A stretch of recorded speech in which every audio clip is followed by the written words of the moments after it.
And now we get to talk about duplication.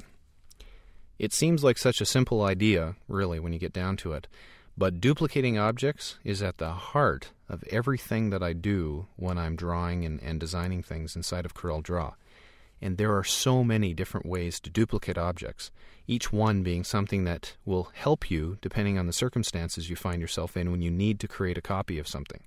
The first thing that I should mention in duplication is that duplicating objects inside a Corel Draw differs from edit, copy, paste because edit, copy, paste uses the Windows clipboard. It sends the object outside of the application, whatever application you're doing a copy paste in, to the Windows clipboard, and then you paste it back in.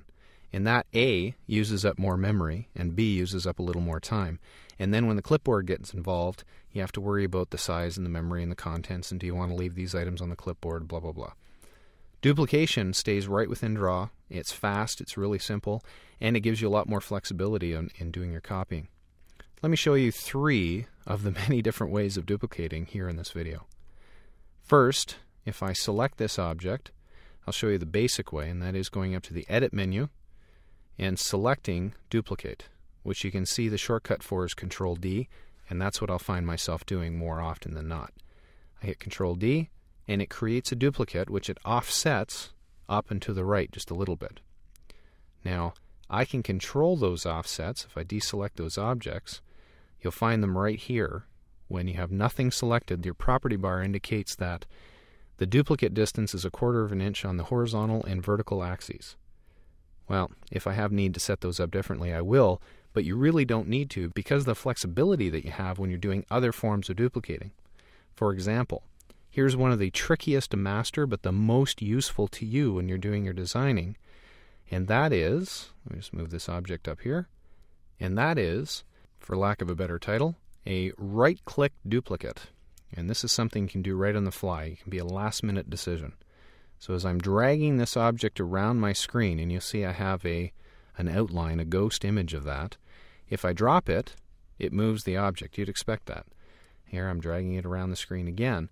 If at the last moment I decide I want a copy of it, while I'm still holding the left mouse button that is being used to select and drag it, I can just click the right mouse button without moving my mouse, and it drops a key there.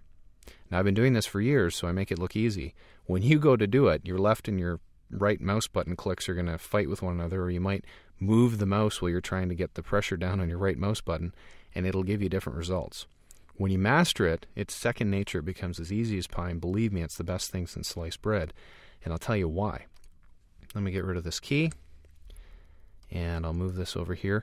If I'm moving this key over, and I want to try and keep it perfectly horizontal to my original, I can hold the Control key down to constrain my movement, Control constrains, and then when I find it at a distance I'm happy with, right-click.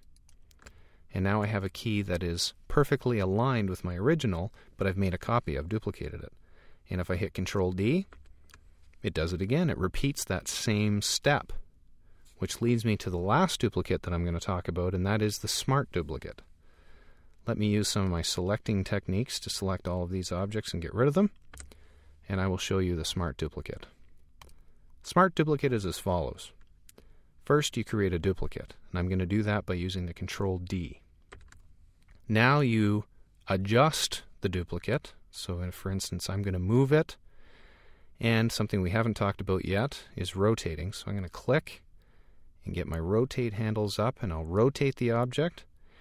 And now I've applied these transformations, I've applied these changes to my duplicate object. So if I duplicate the duplicate, it's going to continue to apply those transformations to that object. I'm just tapping Control D, Control D, Control D. This has any number of benefits to you as an illustrator as you're creating objects around your screen, and believe me, you'll find lots of ways to utilize the Smart Duplicate.